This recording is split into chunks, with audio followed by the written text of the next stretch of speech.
Check this out, BC Raider here, bringing you another Commander Deck Tech. Today, we are looking at Yarok the Desecrated. This is a Sultai Enter the Battlefield Triggers Matters build.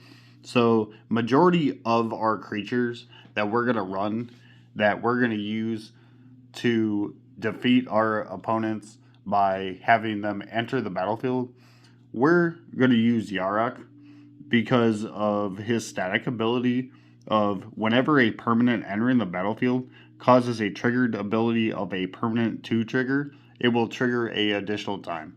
So we have many different aspects of permanents that have entered the battlefield triggers that we're going to capitalize on destroying permanents, drawing cards, gaining life, just overall value in every aspect.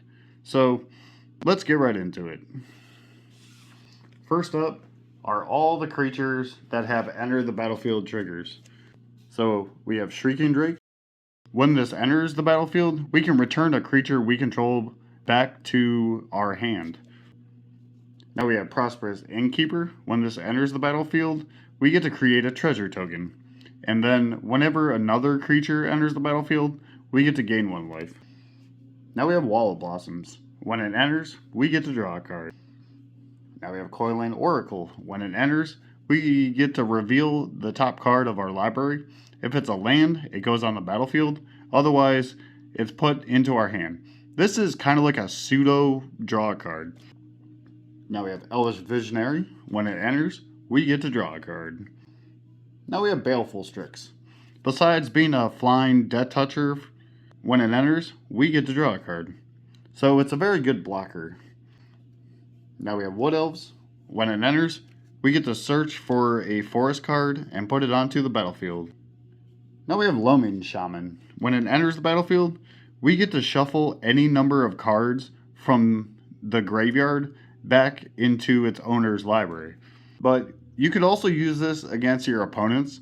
If they're trying to reanimate a certain creature, you can just shuffle that creature back in their library. Now we have Risen Reef. This one is going to synergize very well with what we're doing. When Risen Reef or another elemental creature enters the battlefield under our control, we get to look at the top card of our library. If it's a land, we get to put it on the battlefield. Otherwise, it goes into our hand. Now we have Eternal Witness. When this enters the battlefield, we can return any card from our graveyard back to our hand. Now we have Reclamation Sage. That way we can deal with destroying our opponent's artifacts or enchantments. Now we have a fun one. We have Aether Chandler. When this enters, we have the option of creating a 1/1 bird with flying, or we can return another non-land permanent back to its owner's hand, or we can draw a card. Now we have my personal favorite. We have Gonti, Lord of Luxury. When this enters the battlefield, we get to look at the top 4 cards of target opponent's library and exile one of them face down. And as long as that card remains exiled, we can cast it. Now we have Venser, Shaper Savant. When this enters, we can return a spell that's on the stack or a permanent back to its owner's hand. It doesn't necessarily have to be our opponent's stuff. We can use Venser to protect our permanents as well. Now we have Mystic Snake. When this enters the battlefield, we're going to counter target spell, but we can play Mystic Snake as though it was an instant. Now we have the newer Mystic Snake with Fang Keeper's Familiar. This has flash as well, but when it enters the battlefield, we can choose to gain 3 life and surveil 3, or we can destroy target enchantment, or we can counter target creature spell. Now we have Airtie, Resurrected. When this enters the battlefield, we can choose the counter target spell, activated ability, or triggered ability. Its controller will draw a card, or we can choose to destroy another target creature or planeswalker, and its controller will draw a card. We can even destroy our own things if we really need to draw cards, because we'll probably get them back later. Now we have my personal favorite with Ravenous Chupacabra. When this enters the battlefield, we get to destroy target creature a opponent controls. Now we have Hostage Taker. This one's very fun. When this enters the battlefield, we're going to exile target artifact or creature until Hostage Taker leaves the battlefield. And then we can cast that card for as long as it remains exiled. Now we have Archaeomancer. When this enters, we're going to return an instant or sorcery from our graveyard back to our hand. That way we can continually keep casting instants and sorceries. Now we have Lotus Light Dancers. This is a 3/6 with lifelink. When it enters the battlefield, we get to search our library for a black card, a green card, and a blue card. And we get to put those directly into our graveyard. We are kind of reliant on our graveyard as well, apart from just casting all these spells, because we're going to get so much value of these creatures entering the battlefield from our hand, but also from our graveyard as well. Now we have Muldrifter. When this enters, we get to draw 2 cards. You can even pay its evoke cost. That way it only costs 3 mana. When you do that, it's going to enter, it's going to trigger, and then you have to sacrifice it. Now we have Thragtusk. This is going to be very good with Yarok, because when it enters the battlefield, we're going to gain 5 life. Now we have another very toxic one with Acidic Slime. This is a 2/2 with Death Touch. When it enters the battlefield, we can destroy target artifact, enchantment, or land. Of course, we have Peregrine Drake. When it enters, we get to untap 5 lands. Now we have Mind Flayer. This has a ability called Dominant Monster. When it enters the battlefield, we're going to gain control of target creature as long as we control Mind Flayer. Now we have the good old Gary, or Grey Merchant of Asphodel. When this enters the battlefield, each opponent is going to lose X life, and we're going to gain X life, where X is our devotion to black. Now we have Amphin Mutineer. When this enters the battlefield, we're going to exile a non-salamander creature. I'm pretty sure our opponent's creatures aren't going to be salamanders, but that creature is going to become a 4/3 blue salamander. But it also has Encore. So we can cast this from our graveyard. We're going to exile this card from our graveyard. And then for each opponent, we get to create a token copy of Amphin Mutineer. Now we have Noxious Gearhulk. When it enters the battlefield, we get to destroy target creature and gain life equal to the destroyed creature's toughness. And my personal favorite, we have Massacre Worm. So if our opponents have a whole bunch of little creatures, this is going to enter and give all creatures our opponent's control -2/-2. And then whenever any creature is put into a opponent's graveyard, they're going to lose 2 life. Now we have another personal favorite of mine with Rune Scar Demon. When this enters the battlefield, we get the Demonic Tutor. Having a additional trigger to go get whatever card you want is absolutely insane. Now we have a newer one. We have Titan of Industry. This is just a very large creature. It's a 7/7 with reach and trample, but when it enters the battlefield, we get to choose 2. We can destroy target artifact or enchantment. Target player will gain 5 life, create a 4/4 Rhino, or put a shield counter on a creature we control. Now we have a very scary one. We have Agent of Treachery. When this enters the battlefield, we get to gain control of target permanent. And at the beginning of our end step, if we control 3 or more permanents we don't own, we get to draw 3 cards. Now we have Sepulchral Primordial. This has Intimidate, so it's hard to block. It can only be blocked by artifact or creatures that share colors with it. But when it enters the battlefield, for each opponent, we get to take a creature from their graveyard and put it into play under our control. Now we have Avenger of Zendikar. When this enters the battlefield, we're going to create a 0/1 green plant for each land we control. This has landfall as well, so whenever a land enters the battlefield, we get to put a +1 counter on each plant we control. And of course, we have Craterhoof Behemoth. 1 trigger is scary, but 2 triggers is going to be absolutely devastating. When Craterhoof enters the battlefield, every single creature will get trample and +X/+X, where X is the number of creatures we control. Kind of put that in perspective for a second.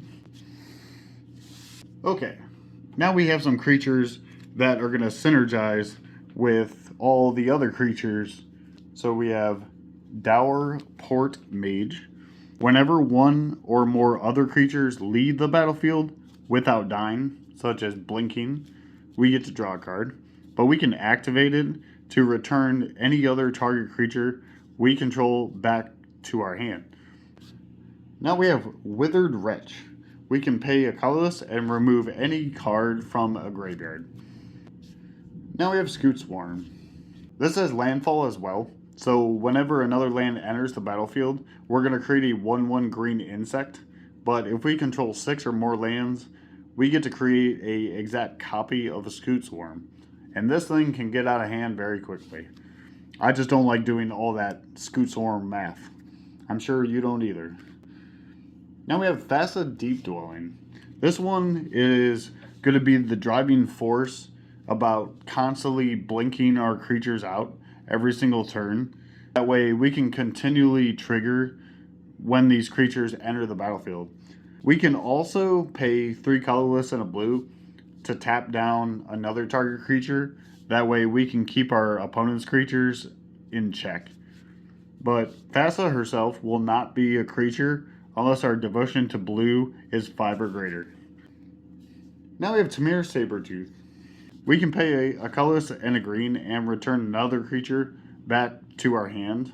And Tamir Sabertooth will gain indestructible until the end of turn. I'm sure there's some kind of infinite combo where we can generate mana and keep bouncing certain creatures back to our hand. Now we have Hullbreaker Horror. This spell is absolutely insane. It has flash, it can't be countered, and whenever we cast anything, we can return a spell that's on the stack back to its owner's hand, or we can just return another non-land permanent. Now we have Tidespout Tyrant. This one is crazy. Whenever we cast anything, we can return any permanent back to its owner's hand. Okay, let's get into the artifacts. We have our Soul Ring, our Arcane Signet. Now we have Panharmonicon. This one is basically Yarok's ability. If a artifact or creature entering the battlefield causes a triggered ability, it'll trigger a additional time. Now we have Conjurer's Closet. Every single end step, we get to blink out a creature we control. Okay, let's get into the enchantments. Similar to Panharmonicon, we have Virtue of Knowledge. If a permanent entering the battlefield causes a triggered ability of a permanent we control to trigger, that ability will trigger an additional time. We can also cast it for its Vantress Vision side, which is the adventure side of copying target activated or triggered ability we control. We can choose new targets. Now we have Leyline of Anticipation. This is going to ensure that everything we cast, we can cast as though it was an instant. And if Leyline of Anticipation is in your opening hand, you can start Leyline of Anticipation on the battlefield. Now we have Sylvan Library. This will allow you to use your life total to basically draw more cards every single draw step, just by paying life. Now we have Guardian Project. Whenever a non-token creature enters the battlefield, if it does not have the same name as another creature we control, or in your graveyard, we get to draw a card. Now we have Wilderness Reclamation. This is going to ensure that all our lands are untapped, and then we can be ahead of our opponents by keeping mana up, because everything we're doing, we want to do at instant speed. Okay, let's get into the instants. We do have some counter spells. So we have Counterspell, our Arcane Denial. Now we got some removal. So we have Beast Within. The good old Cyclonic Rift, when you just have to get rid of everything. Now we have Displace. That way we can blink out 2 creatures that we control to get even more triggers. Similar to that, we have Ghostly Flicker. We can target a artifact, a creature, or a land. That way those trigger. But also, it's a infinite combo with Archaeomancer because you're gonna infinitely blink out Archaeomancer by putting his trigger on the stack, which will return Ghostly Flicker back to your hand. So you're gonna have all these iterations of Archaeomancer entering the battlefield. Okay, let's get into the sorceries. We have our Demonic Tutor, so we can go get whatever card we really need. Now we have some land ramp spells. So we have Farseek. This will go get a plains, an island, a swamp, or a mountain card. Nature's Lore to go get a forest card. 3 visits to go get a forest card. Now we have some mass removal. So we have Damnation, and my personal favorite with Toxic Deluge. I love Toxic Deluge so much because unlike Damnation or Wrath of God, sometimes destroy effects just aren't good enough. Okay, let's get into the land base. This is a very straightforward land base. So we have our command tower. We got some fetch lands. So we have Polluted Delta, Verdant Catacombs, Misty Rainforest. Now we need the lands to go get. So, of course, we have Zago Triumph, Breeding Pool, Overgrown Tomb, Watery Grave. We have our Surveil lands with Underground Mortuary, Undercity Sewers, and Hedge Maze. For those of you who don't know, I really love these Surveil lands because, unlike Scrying, sometimes the card on top of your library you really want in your graveyard, and these Surveil lands really help with that. Now we have our check lands. So we have Drowned Catacomb, Hinterland Harbor, and Woodland Cemetery. Okay, now we got some utility lands. So we have Boseiju Who Endures. This has Channel, so we can pay a colorless and a green. So we can discard Boseiju to destroy a target artifact, enchantment, or non-basic land a opponent controls. Then they're going to search for a land with a basic land type. But this ability will cost a colorless less for each legendary creature we control. Of course, we have Takenuma. When we channel this, we're going to mill 3 cards. Then we get to return a creature or a planeswalker from among those from our graveyard back to our hand. Now we have Otawara. We can return a artifact, creature, enchantment, or planeswalker back to its owner's hand. So we can deal with our opponent's stuff, or we can use this to protect our own stuff. Now we have Bojuka Bog. That way we can just exile the entire graveyard. Now we got some fetch lands for basics. So we have Evolving Wilds and Terramorphic Expanse. Now we have Alchemist Refuge. We're going to activate this, and then we can cast non-land cards as though they had Flash.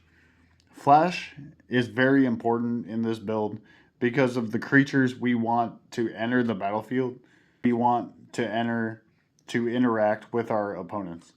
And because we're going to be drawing lots of cards, we have Reliquary Tower because we want to keep all those cards we draw in our hand. Now we have Strip Mine, so we can deal with a very troublesome land that our opponent has. Now we have Command Beacon. Because Yarok does cost 6 mana, that commander tax gets kind of annoying. So we're going to sacrifice Command Beacon to put Yarok back into our hand. We have 4 forests, 4 islands, and 4 swamps. And that was the Commander deck for Yarok the Desecrated. I really hope you guys enjoyed this Sultai Enter the Battlefield Triggers build. This deck is very fun to play with and play against. It's a very powerful build, and there's so much value to be had with all these creatures. So let me know in the comments below if you guys have any suggestions. I'll leave the link to the Mox field for the deck list, and I'll see you in the next one.